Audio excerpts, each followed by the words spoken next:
Hey everyone, it's Ray. So when I started this, when my friends first told me to start this vlog, they tell me to do it because like I'm really goofy and really funny, and like I tell like oppressive story. I tell like stories about oppressive moments in, like really humorous way. Because like sometimes it's like, wow, you were so racist. Like, oh my god, and now I'm gonna make a joke about it because like I can't really comprehend how racist you actually just were.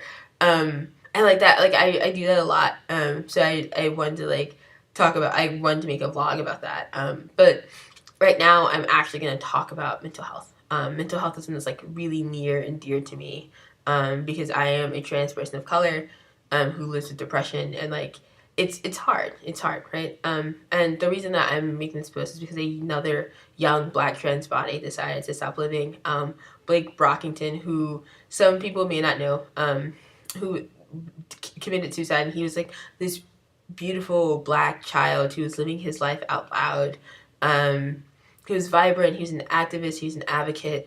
He made headlines a while ago for being homecoming king. It was great, and like and then it was hard for me to like recognize that this young man killed himself. Not because I was like, oh my god, your life seems great and you killed yourself, but oh my god, I understand that. I understand like being outgoing and being vibrant and being funny and like having people be so unaware of what it means to like to move in the world where people aren't recognizing like you go home and you want to kill yourself. So I get that. I oh wow, I just understand that so much. But I've just been noticing a lot of my friends, particularly those who are white and on Facebook, and I don't know if we're actually like really friends in life, but they're on my Facebook, um, posting different things about like trans people of color and suicide. And I just like there's a few things that I just think we need to like think about a little bit more, and stop like things that we should probably stop saying and stop doing. And I want to say that I speak for myself as a young trans person of color, and particularly young trans like as a young Black trans masculine person, more than anything. Um, and I say that because like there are probably a few trans folks. I don't know. Maybe there's more. Like I don't know how many. Like I don't pull the trans people often, but there's probably trans folks of color who disagree with me, and like I want to make sure like we recognize that like there are other voices that like we may not be hearing or other perspectives we may not be hearing. But yeah, I created like a small list of like three things that like I think I'm like actually at the point of like being fed up with. So yeah, just take a listen.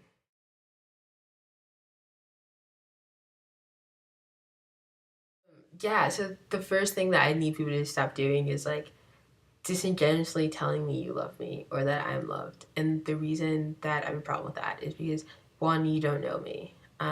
Two, I don't actually need to be reminded that I am loved. I am so aware of it. I am so aware that people love me fiercely. I like I yeah, I'm just so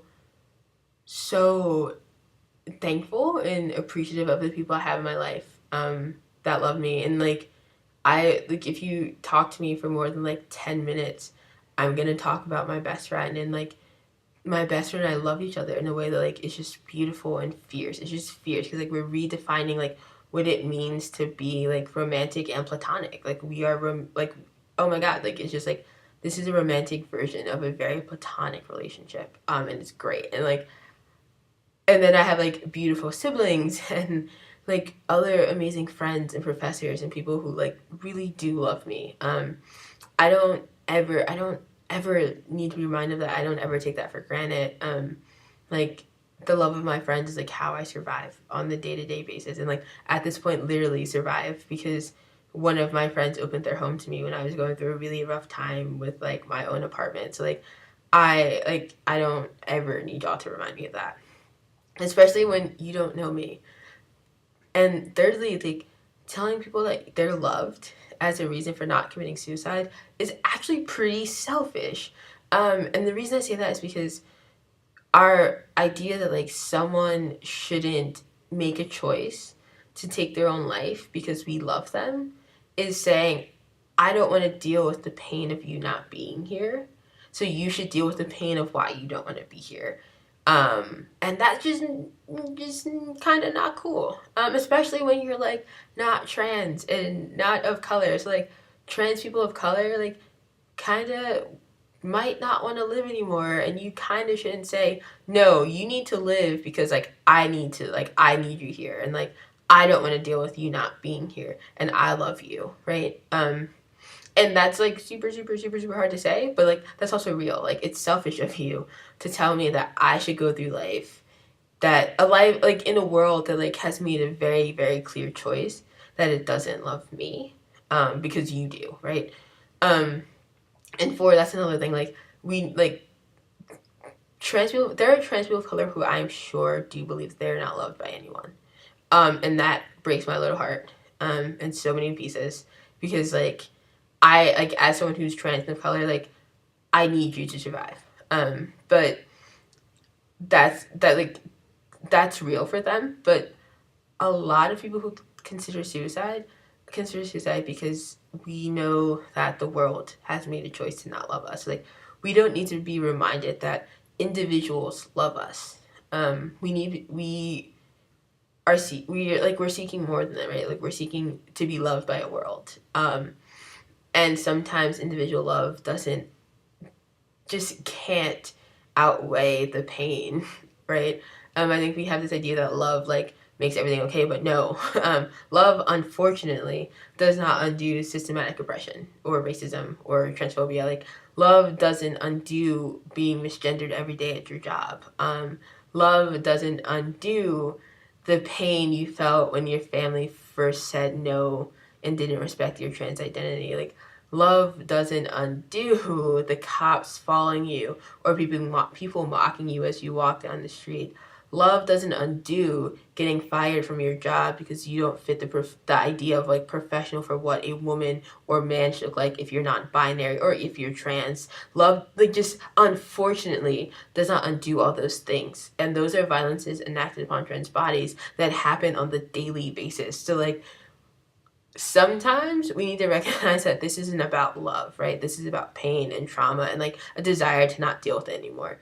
So with that, please stop telling, especially if you don't know someone. I think it's different if, like, my best friend or, like, one of my really close friends came to me and was like, hey, I know you're going through some shit right now. Just so you know, I really love you, and, like, I'm here for you, and, like, if you need support, let me know. It is another thing if you just, like, don't know me and you're like, hey, yo, Rainice, you're loved. You don't know me. You don't know me. Like, you just don't know me. Like, you don't interact with me. So, like, just stop it. Especially if you have, like, those bold posts, like, trans people of color, you're loved. Like, do you know that? Like, how many trans people of color have you talked to in the last few weeks? Like, how many trans people of color have you, like, listened to them say, like, this is the shit. Like, this is the shit I'm going through right now. So, like, I just wanted to, like, really just stop disingenuously telling people, I love you. As a way of saying, like, you shouldn't kill yourself or you shouldn't be thinking about suicide, because, like, that's just not, like, love just isn't about to undo the things that make me want to, like, kill myself. Real talk.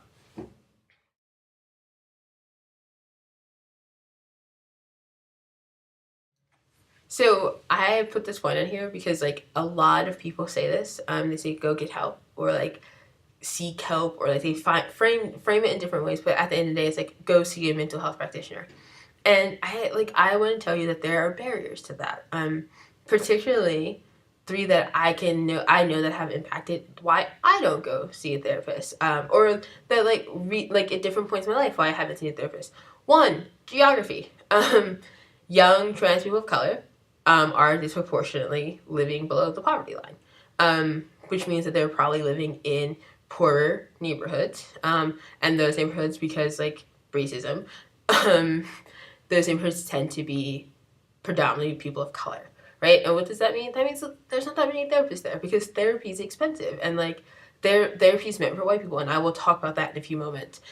But in the neighborhood that my family lives in now, which is a predominantly black neighborhood, and it's also situated next to another predominantly black neighborhood, there's one therapist office for 20,000 people. There's one. Think about that. So think about geography and think about, like, geographical access when you tell someone to just go get help, because some of us can't just walk out of our door and see a therapist office. Some of us can't catch a bus to get to the therapist office. So, like, just think about that. And, like, there's also people who live in rural areas, right? Like, so, like, really think about the classism that you were putting that's in that statement with go get help. And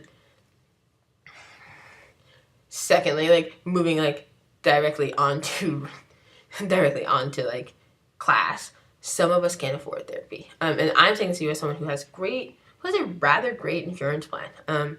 But my copay, it's like $30. I can't afford to go see a therapist like that often when I have to pay $30 for it.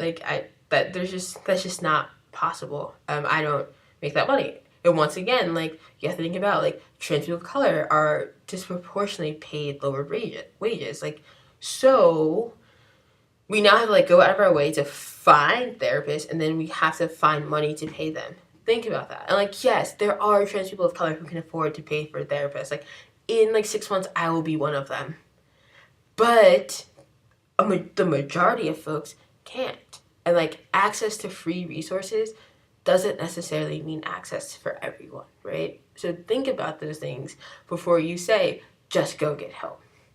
And lastly, I said therapy was meant for white people. I literally mean therapy is meant for white people. Not that like people of color can't go see therapists, but most therapists are trained to like see white patients because therapy is meant for white people. And think about what it means to like have someone who moves in like a drastically different cultural context and cultural framework telling you how to make choices within your own cultural framework. And like I'm really skeptical of therapy because like I had a white therapist and like I was young and impressionable, and like I think like she didn't understand the frameworks of blackness, and like in so many ways that ruined my relationship with my mother. Like in so many ways in high school, I think my relationship with my mother was like contested in a way that it didn't need to be had I had like a culturally competent therapist. And then like we are now like as trans people of color, we also need people who understand gender identity and sexuality, and how they're different and how like sometimes they blend together, right? So asking for someone who understands our racial context, but also our gender context and our sexual context is a lot. And often we don't get it. It's not a lot. We just don't get it. People just don't go out of their way to do that.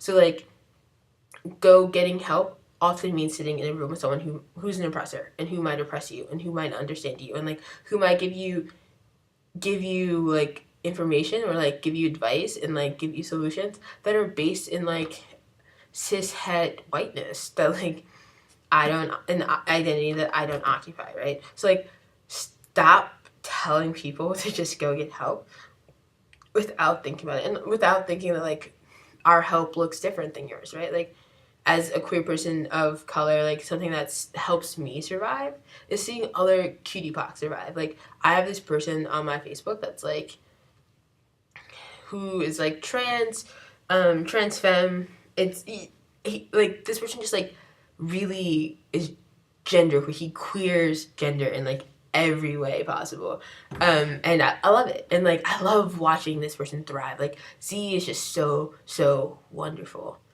but I do know that person also is going through a lot in their life, but like watching Z thrive is like so much help for me, and like being able to talk to people who look like me, like that's what my help looks like a lot of days.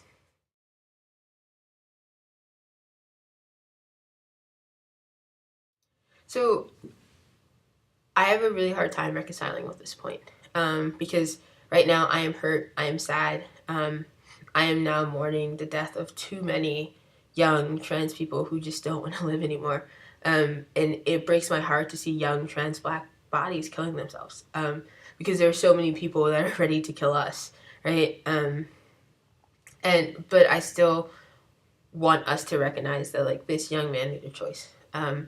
It's a choice that we now have to like deal with the pain behind, but we still have to recognize this person's choice, and this person is like a young autonomous being with agency who made a choice. And for me, the reason that I say we need to do that is because we see suicide as like the sad, depressing, like all these things impacting this person, that's why they killed themselves type moment. Like that's how we respond to suicide. But that's really our feelings, right? That's our feelings. That's how we are responding.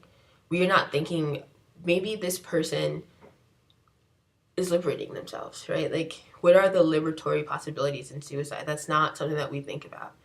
And like that's why I want us to recognize this as a choice. And that is not to say that this person wasn't a victim of like systems of oppression. Like I will never argue that. I'm sure a factor or a ton of the factors in the choice of any trans person who wants to kill themselves is the shit, like, right? The shit, like, the shit we have to deal with, like, walking down the street, the misgenderings, like, the people, like, isolation, like, being rejected, like, things like that. Like, that's the shit that we have to go through. And, like, a lot of that stems from being trans. A lot of that's gonna stem from being Black. So, like, yeah, I'm sure that factored into this person's decision to kill themselves.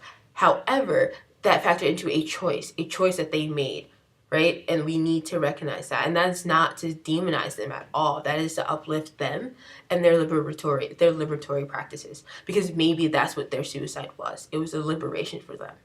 And we just need to think about that and stop only seeing people who commit suicide as victims. See them as autonomous beings who are making choices that hurt, and choices that we wish they didn't have to make, but a choice nonetheless.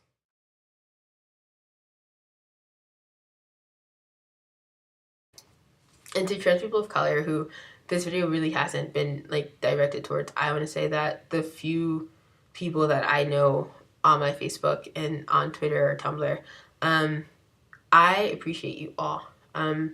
Some of you we don't know each other very well, and we've only met in cyberspace, but seeing you all post like your photos and like the things you're doing in life, it gives me courage. It gives me courage every day to leave my home and to live my life out loud. And that is like the most beautiful thing, is to be inspired by other people who share similar identities, and who are being oppressed, like, right, like all the simultaneous oppressions happening to their body, and they're still here. And I want to say to you all, if you ever make the choice to stop living, I can respect that.